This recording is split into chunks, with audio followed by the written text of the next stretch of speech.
Hello, everyone. This is the Jupyter IPython dev meeting for Tuesday, February 16th. Today we actually have a graduate student who's visiting the team. Pinar, I don't know if you want to... Hi, everyone. I'm Pinar. I'm a PhD student in computer science at Purdue. So I'm usually working in machine learning, recommender system, social network. And so I visit here today to talk about the postdoc opportunity for Jupyter project. And so let's go ahead real quick with, I don't know, who's up on the agenda first? Peter. And maybe if as you start talking, if you can briefly sort of say from where you are so that Pinar can get a sense of where the team is distributed. All right, so this is Gino. Peter actually can't make it today. He's doing some demonstrations. Peter and I, we both work at IBM. I'm actually based in Austin, Texas. Peter's in Raleigh, North Carolina. We work in some incubator projects. Peter has a more broad role working on a variety of other Jupyter things, dashboards, declarative widgets, kernel gateway, etc. I'm just gonna gloss through some of the stuff he put here, and I think one of the main guys to highlight is the kernel gateway enhancement proposal that was open recently. I encourage folks to go and check out that project. I've been using it for the past week or two, and it's actually a lot of fun to be able to use notebooks for quickly prototyping ideas and putting microservices out that you can then build interfaces on top of. We have a project going in IBM here in our group where I'm prototyping everything using notebooks, microservices, user interfaces, everything. It's just a bunch of notebooks running in Docker containers just to get the point across and then from there move on. And so the kernel gateway proved to be a very significant role in that effort. So I encourage people to check it out.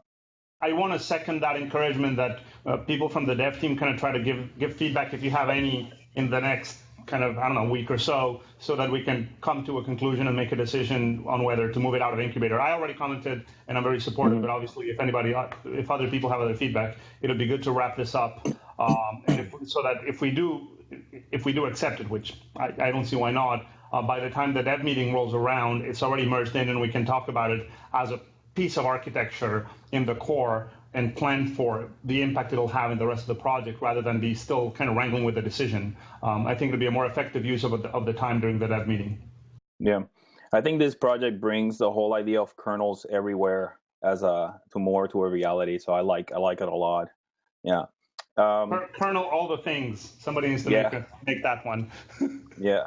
The other effort that we're doing is we talked about we have a new version of the standalone dashboard server that is a Node.js app and tries to use all these Jupyter.js Splat repos. Just recently, we were able to get not only IPyWidgets running in there, but also a bleeding edge version of Declarative Widgets with a considerable number of hacks, but good hacks that would turn into real fixes into the project pretty soon. And I put a quick release out of Declarative Widgets recently in support of Apache Tori. So for those folks that don't know, our Scala support for Declarative Widgets targeted what was known before as the Spark kernel, which is a piece of technology that we put together. It's a Scala-based kernel that connects to Spark. Now it's actually a proper Apache incubator project, and its name is Apache Tori, T-O-R-E-E. One quick interesting piece to note about there is our dealings with Apache folks in relationship to 0MQ and licensing things. But we're working through it. We actually got we're using a dependency called 0MQ, which is LGPL, but the guys are looking at transitioning to MPL license, and the sky will go blue again for us, I think. So I'll keep you guys posted on how that goes. But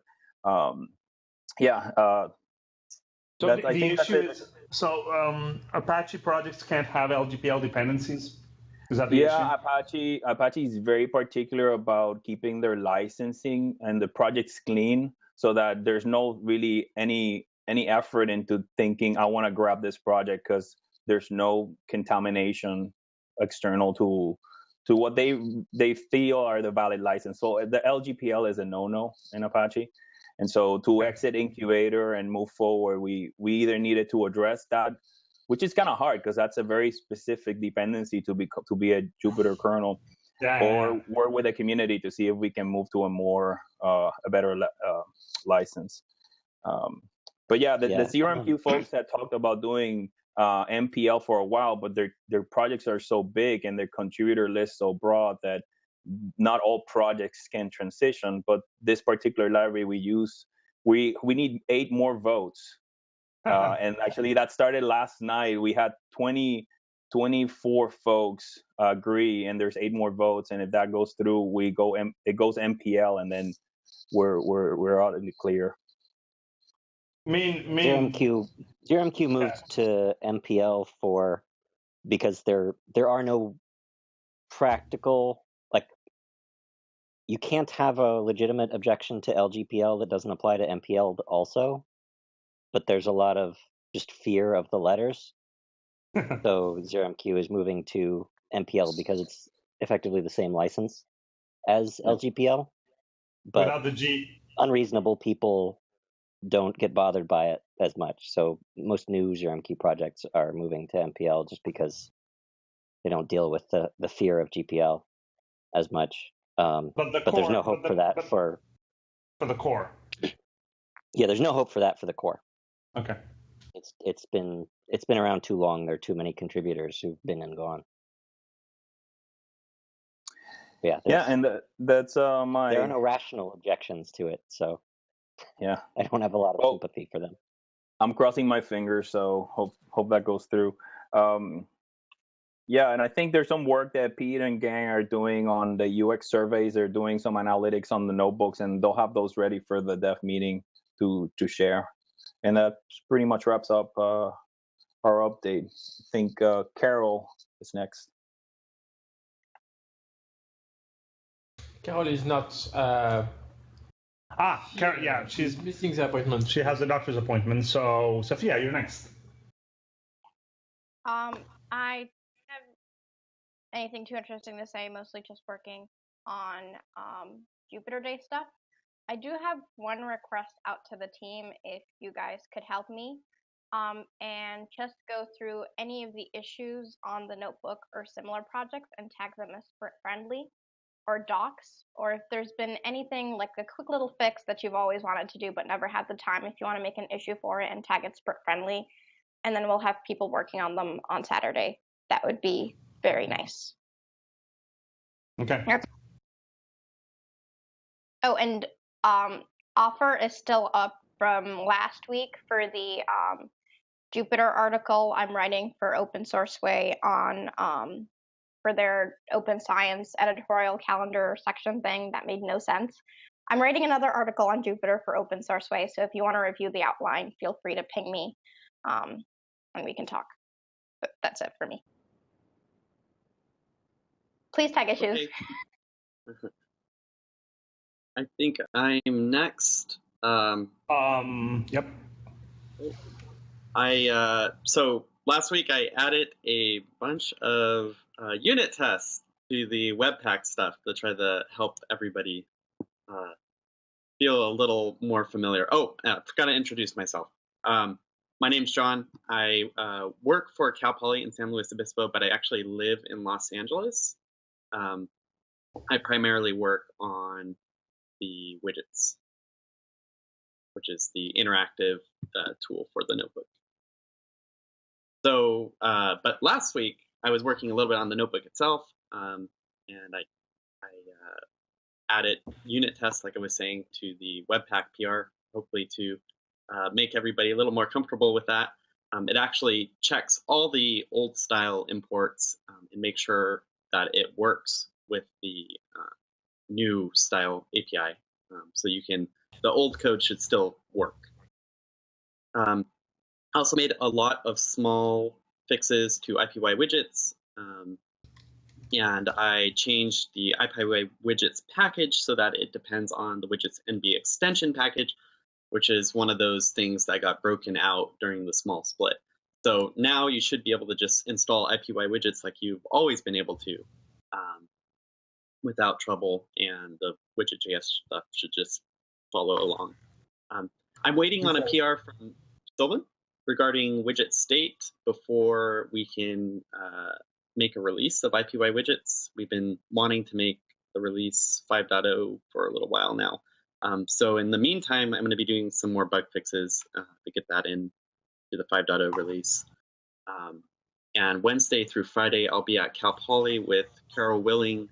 We'll be conducting intern interviews for a software engineering position. And that's it for me. Quick question about IPyWidgets. So we still have the hack in the notebook that, so how does the NB extension doesn't get automatically installed in the notebook? So do we still have that hack in the notebook? Yeah, we still have the hack in the notebook, and that hack will go away once Brian's work for the NB extension stuff gets merged. Right. Okay. I don't know if that's targeted for notebook 4.2 or 4.3. I think there was something that we wanted to get in for 4.2, so that might end up getting pushed back to 4.3. But I think IPyWidgets is coming before that, so we'll have to live with the hack for another release. Yeah. Okay. I guess I'm up. So, yeah, Chris. So my turn. Hi, I'm Chris Colbert. I work for Continuum. My primary job is working on Phosphor.js, so I'm the author of Phosphor.js, and we're using Phosphor.js as the platform for building Jupyter Lab. So me and my team and some guys from Bloomberg and some other guys on the Jupyter core team are working on building Jupyter Lab. So that's primarily what I do. So last week, finished up some changes to the command palette, making it model-based. So that's all now out and published. New releases are available. I spent quite a bit of time updating the styling of various parts of Jupyter Lab, so the file browser, the command palette, the tabs, the primary content areas, that sort of stuff for Jupyter Lab. So there's a link in the hackpad to the PR that merged those style changes along with screenshots if anybody's curious about how it's looking now without having to actually install and build the thing. And now I'm working on, based on lessons learned of putting Jupyter Lab together so far and seeing some of the patterns that have emerged and how we've been using plugins and how we've been stitching things together. I'm coming up with a slightly more rigid and higher level way of assembling the plugin-based applications. And slightly more rigid, don't read too much into that. It's just putting a bit more structure under your feet rather than letting everything be fully free form and kind of lower bare metal type stuff. And that actually ends up being a good thing because it provides a bit more structure to your code, encourages better patterns, writing your code to adhere to better patterns, and makes it a bit easier to get started building a plugin because you just have that structure underneath you. So that's what I'm working on now. That should be ready in a couple more days by next week at the latest. So that's it for me. I think Steve's up next. Hi, Steve Sylvester. I work at Continuum for Chris. I've been working on the Jupyter Lab implementation, specifically the file browser portion, the document manager that puts things into the main doc area. Recently, refinements to those. Got the notebook execution working. You can now start a notebook up with a given kernel, and it will create a blank code cell, and you can run that. Also added Cameron designed a nice link for the main landing page of the notebook. So in my PR to add the lab page, there's actually a link on the tree page that will take you to the lab page. It says try Jupyter Lab alpha release, and that takes you to the live session on the lab. So going forward, I'm going to continue working with Jason on improvements to the notebook execution and adding save state, the ability to save and rename notebooks and making that interaction more fluid. That's it. By the way, I presume you're aware that the PR that you linked to in the hackpad currently has a Travis fail. I don't know if it's very significant or not, but you might want to check that. Yes, I saw that, and it's one of those random ones that I can't. I don't think I can restart. I'll try to restart it. But yes, it's not related to the PR. I don't think. I'll double check, but thank you. Okay. I can restart it. All right. So my name is Cameron. My name is Cameron. I think, the sole designer on the team. I work at the Cal Poly team here in San Luis Obispo. And this past week, we did quite a bit. I worked with Chris and Steven to refine Jupyter Lab. Instead of making it functional, now it looks a lot better. And we made some tweaks as we were implementing it, and we'll continue to do that. As Steven said, I made a try Jupyter button that we're going to be adding to the external link page for notebooks, and you'll probably see that pop up once they're ready to push that.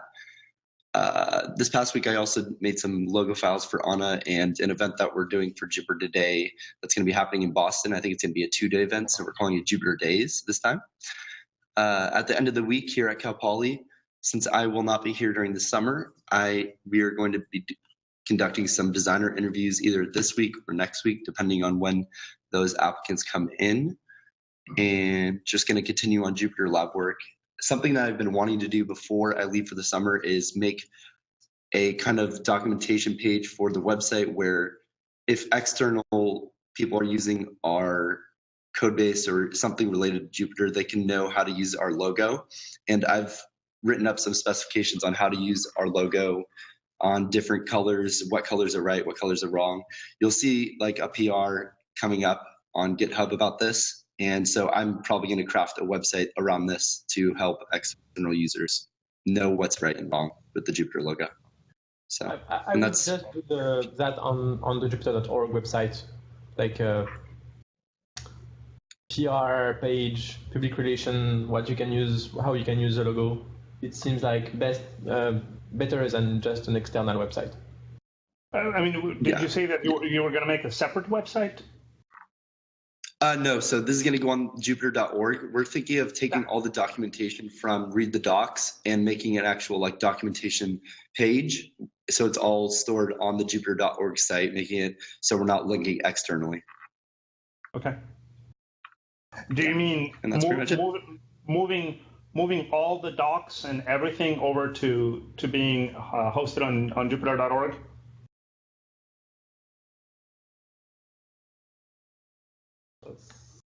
It froze. It's fine. Cameron, can you hear us?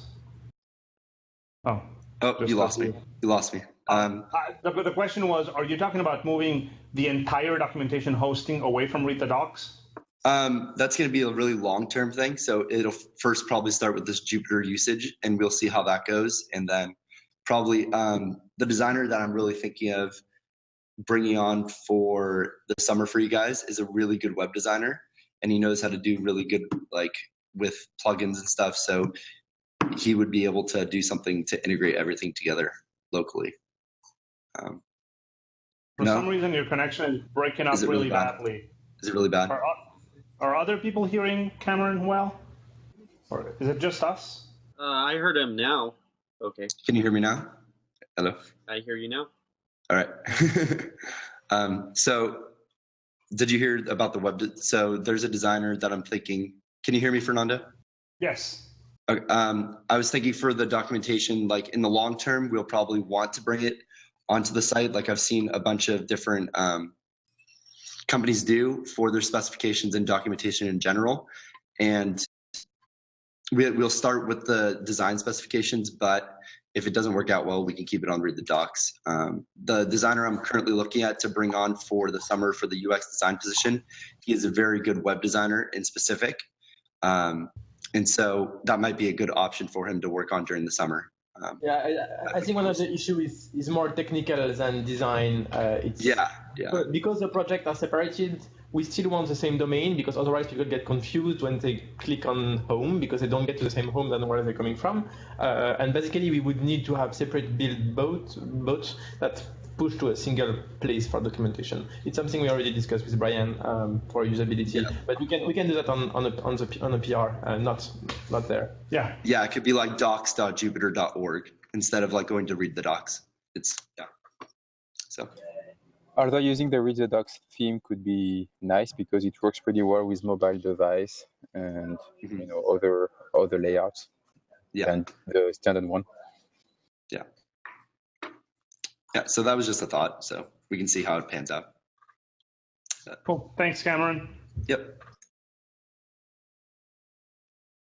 Hi, I think I'm next.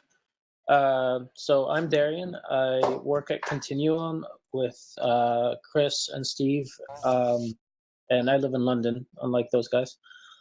And what I've been working on this past week is adding commands and keyboard shortcuts and sort of usability niceties to the Jupyter.js plugins app. Things like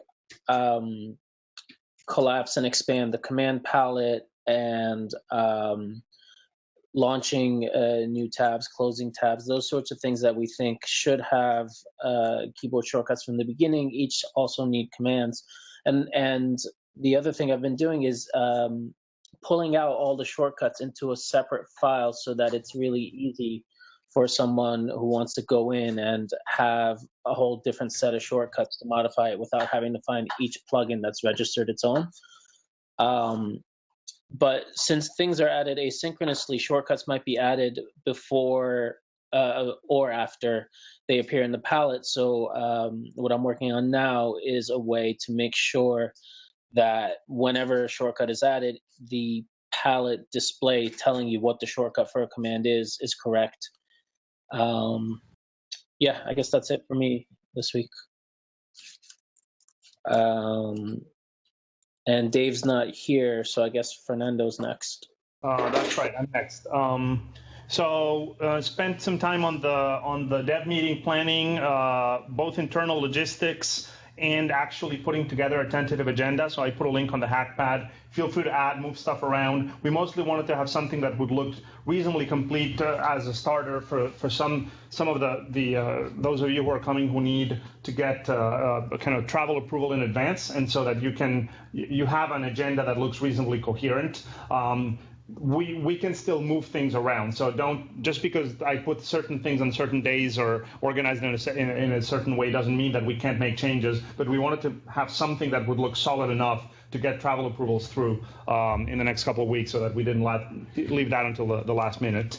Working on hiring, that takes a fair amount of time, and then did some work on the LIGO. I don't know if you folks noticed that the LIGO team, which for those of us who still have a bit of physicists in us, was kind of an exciting day last Thursday, that they made a public release of the data for the black hole merger event that was announced on Thursday, with notebooks and with all the data. And so Kyle Cranmer, who's a physicist physics professor from LHC at NYU, and Min and myself, we all three probably, and maybe a few other people, started putting binders together.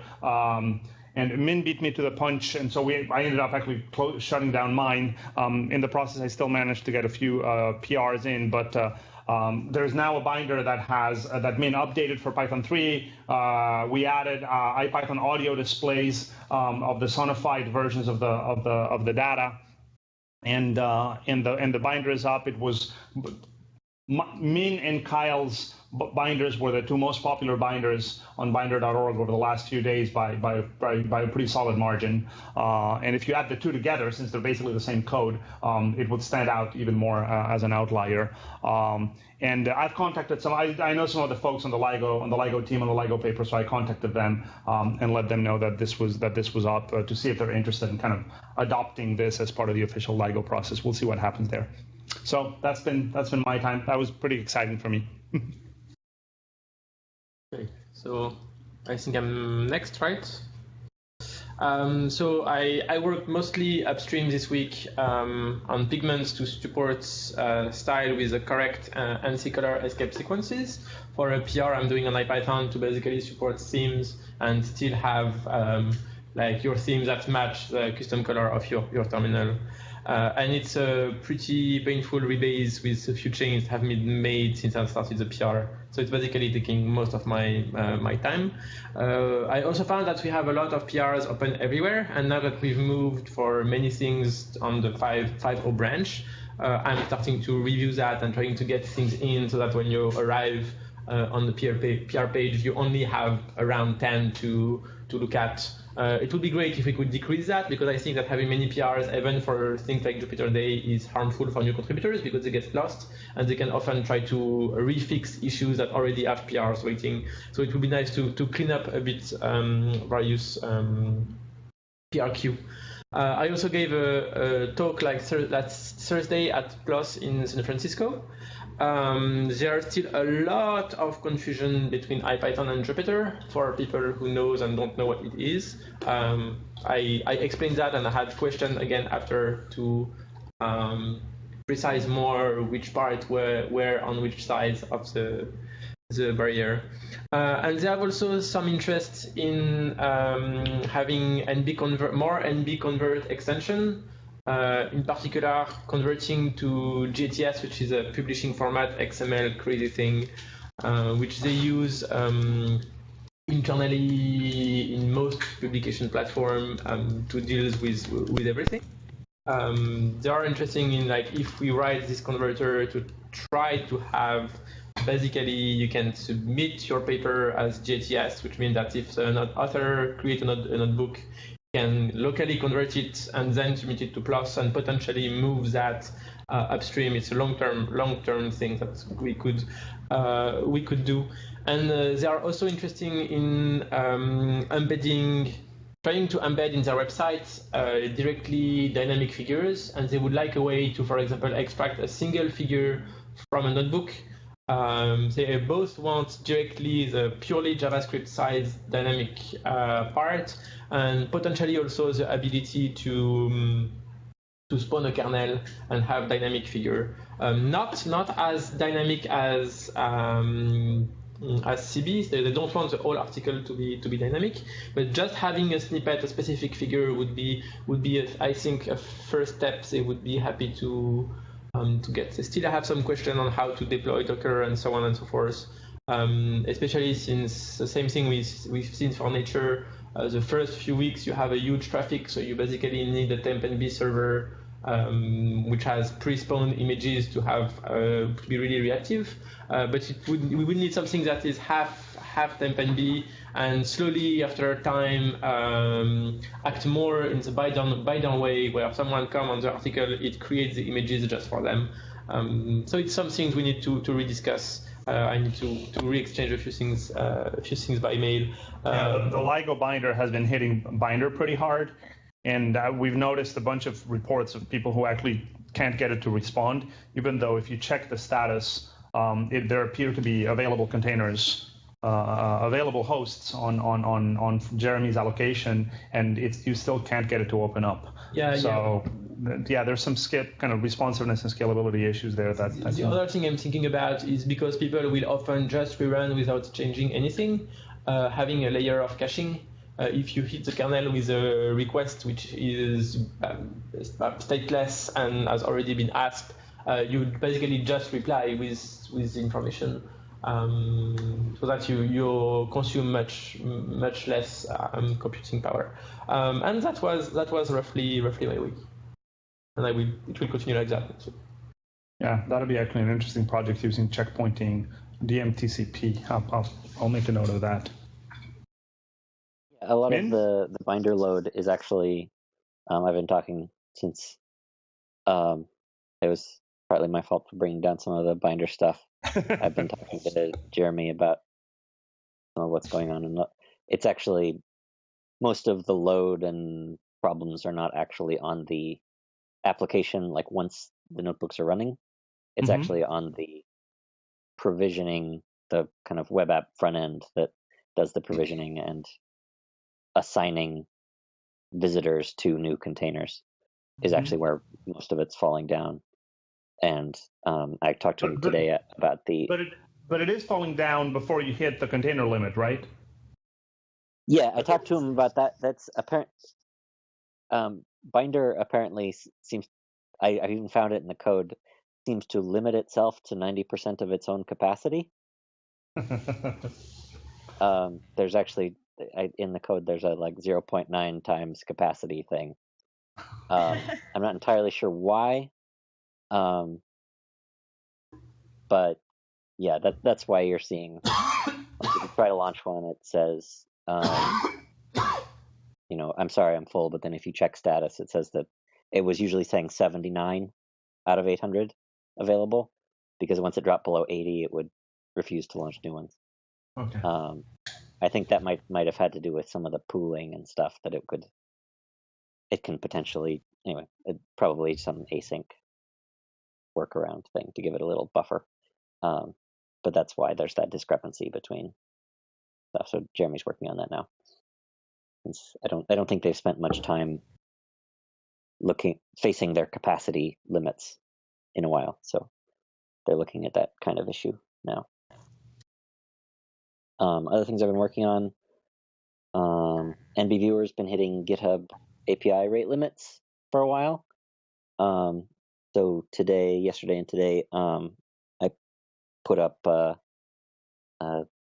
simple implementation of caching. So, there's standard caching stuff in browsers for headers that say, if you already have a version of a page, you can make the new request and say, only give me an answer if what I currently have isn't the newest. And that should actually significantly reduce our GitHub API rate limits, because the GitHub API in particular does respond in that way, and cache hits don't count against your API limits. So that I deployed that this afternoon. So hopefully that we should have to get significantly more popular before that becomes a problem again. Yeah, I did the binder thing, which we've talked about. One kind of interesting thing about the binder is that I thought it would be really trivial. I've just download the notebook, install the dependencies, and then say here's a link to a notebook online. But then I actually found that there are bugs in the notebook. So the publicly available notebook on the Lego website doesn't quite work. So there are some fixes in there, which is kind of nice to find out. And one of the benefits of a live demo that you find things.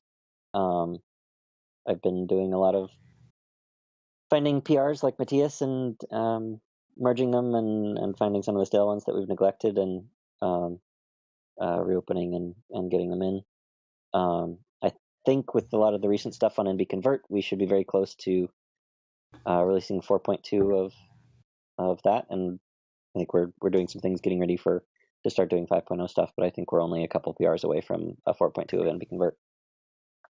I talked yesterday to Matt Rocklin about distributed and its relationship to IPython parallel for doing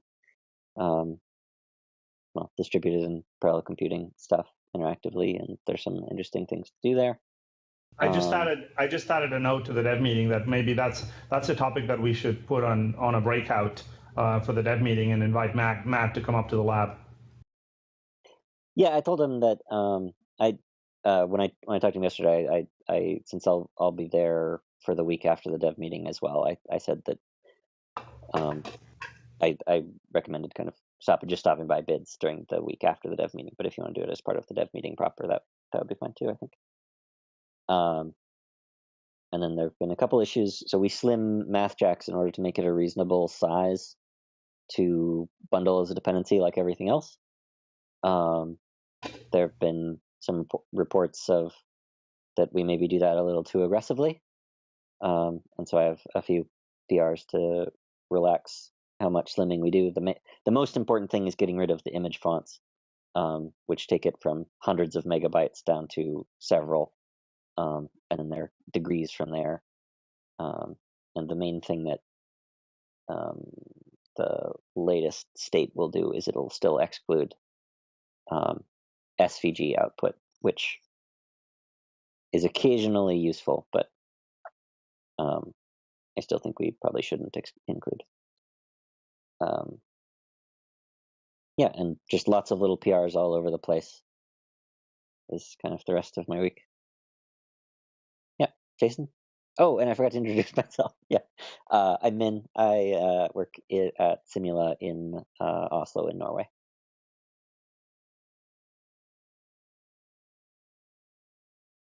Jason, you're up. Jason. Can you hear me now? Testing? Okay. Yes. Oh, cool. So when you call in, your on-screen controls still control your audio through the phone line. Wow. Interesting. Fancy. So a quick question about MathJax. They keep leapfrogging themselves as far as speed and quality and things like that. Last I remember, the SVG was faster than anything else. You're excluding the SVG renderer? Is that right? Currently, if there's a good reason not to, then that's fine. It's just the only, it's the next largest. So it's because it includes all the shapes and stuff. It's larger than any other. But if there's a good reason.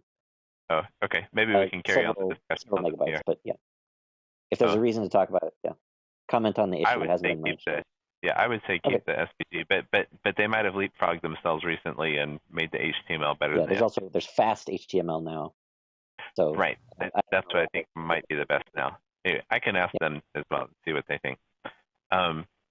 So I've been working on a couple of bugs. One bug where the notebook silently ignores cell execution. So this is if you pull up a notebook and your kernel's delayed for whatever reason, you can try to execute cells and it just happily and silently ignores any execution until the kernel comes online.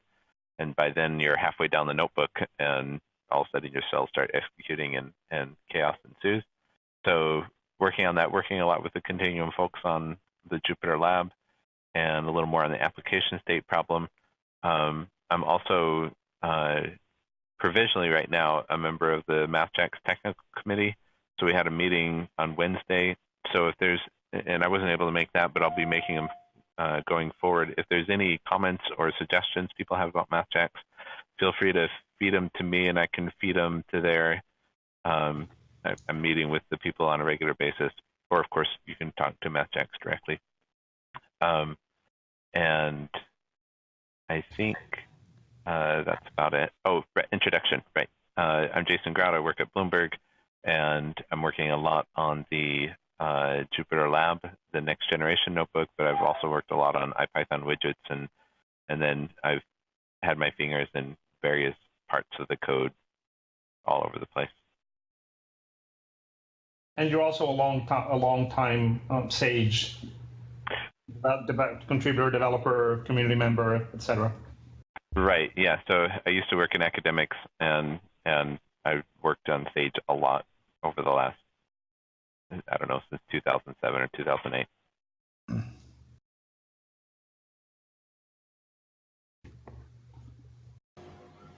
Damian, are you with us? Yeah. Do you hear me? Yes, we do. Yeah, okay, great. Well, my name is Damian Avila. I work for Continuum. I live here in Argentina. Well, essentially, this week I was reviewing and testing the notebook PR related with the extension that Brian pushed some weeks ago. The discussion is going on there. I also try to pour some of our more complex extensions. I mean, some of the continuum extensions into that new proposed mechanism.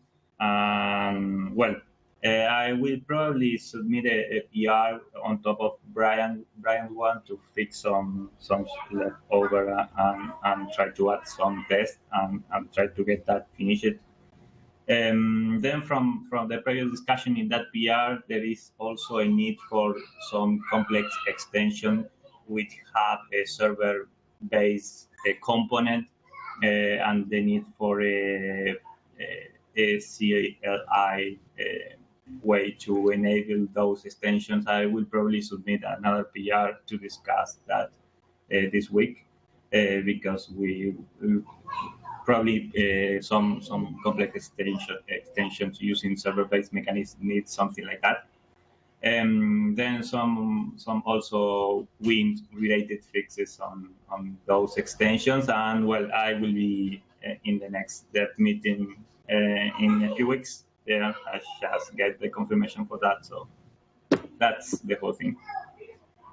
Glad to hear you'll be joining us. That's wonderful. Let us know if you need anything logistical on our side, obviously, and we'll help you with anything you need. Okay, thanks. Okay. Hi, I'm Nick Bulweg. I am also at Continuum. It's kind of the echo around here. And I live in Atlanta. We're very about A towns. So we have Atlanta, Argentina, Austin. You know. I've been working for the last couple of months on a project for doing a very different kind of presentation, i.e. PowerPoint, slide deck, whatever, out of notebooks. And I'm pretty happy with the release that I put out today. It actually has the full theme building. It has a lot more documentation. It has keyboard shortcuts. It has all those things. So if anybody has the chance, it's up on PyPy and Conda. It's called NB Present. In addition to that, I've been working on, now I lost my hackpad. I have been working on the visual diff stuff yet again, in relationship to NBDime. What is different than NBDime from more of a pure VCS kind of thing, but you know, still some open questions there. I've been working a little bit with Gino on the declarative widgets, and starting to show some of these app prototyping environments. The one in question is just a particular binder that I was starting to put together, and we actually had a pretty good discussion up over there about you know, what can widgets do for you, kind of ETL, but for UI. You know, what does it mean for them to be a thing that you're working with, trying to get to a prototype and not you know, each of them in standalone. So that's going kind of interesting, and that led to a Jade magic. I don't know if anybody has seen that particular HTML syntax language, but can you add a link? Yeah, Jonathan was asking the same thing. Well, you can add a link later so we can look at it. If you it's can add probably a link declarative widgets. You're writing a lot of big Polymer stuff with Thanks. lots of no problem, with lots of dashes and stuff like that. And with Jade, it really, you know, you don't close your tags. It's all done with white space. It's actually a very Pythonic feeling sort of environment. What this one actually is, Jade renamed to Pug because it got sued and whatever, but I'm just going to go with Jade. With Jade, there is a Python implementation of it. I guess it uses PyParsing or something. I don't know. And it actually integrates with Jinja and stuff like that, which is crazy. But for the case I did, it's just, you know, instead of 60 lines of code, it's 30 lines of code, and there's a lot less noise. It's just one way that one could do the declarative widgets stuff a little bit more concisely. Through random chance, I found a great fare for going to Chicago, so I'm going to be going from Atlanta to Chicago for Jupyter Day, and I'll be doing some stuff with my whatever it is with MB Present. Hopefully, get some good people there. It already does that. Oh, it does. Okay. Okay. I saw you were referring to the underscore variable. So. Yeah, that was just for giggles. If you'd done it and you'd forgotten it, but yeah, I think it's I forgot what the pipe is on it. It's like, I think it's V or something wrong. Okay. But yeah, O would be better. Yeah. Yeah, something to capture it in a named variable would be more elegant and more easier to remember. So add that to the README. I thought it was. You're right. It's not in there. The README talks about the underscore. It's in the test. Or no, I stripped the test out because I was having some issues with it. But I don't know. I'll update that. I made that in half an hour out of my YAML magic, so I will upgrade that if people find it interesting. But it's a pleasure to write Jade, and I too will be at the dev meeting. Hooray! So thanks, Continuum. All right, and that is me. Glad to have you. And quick same question. offer as for Damian. If you need anything on logistics, let us know. I have a quick question for Nick. When you do %% Jade, does it do anything with the code mirror highlighting or Oh yes. tapping and stuff like that, the code mirror mode? Yes, it does not. Yeah, it's really simple, awful code, but it works. So it does the magic mode, magic thingamajigger thing. It does not do completion, but there is an HTML5 completion mode or add-on rather for CodeMirror, and I can't imagine that would not be repurposable to use with Jade. So yeah, I think there's definitely some. I mean, I hate authoring HTML, right? I've been writing web pages since 98 or 9 or whatever, right? And it's the worst possible language to write. So anything that feels less like that is good, right? He's on a better one. All right, what's yours? Hey, I guess it's my turn. So I'm Sylvain Collet. I work at Bloomberg with Jason. I don't have much of an update for this week. I got pulled on a different project, internal project at Bloomberg, although I have a couple of things in the works for widget state and persistence. So yeah, that's it for me. Did we forget anyone or anything? Any other thoughts? All right, well then I'll stop the recording. Thanks, Internet.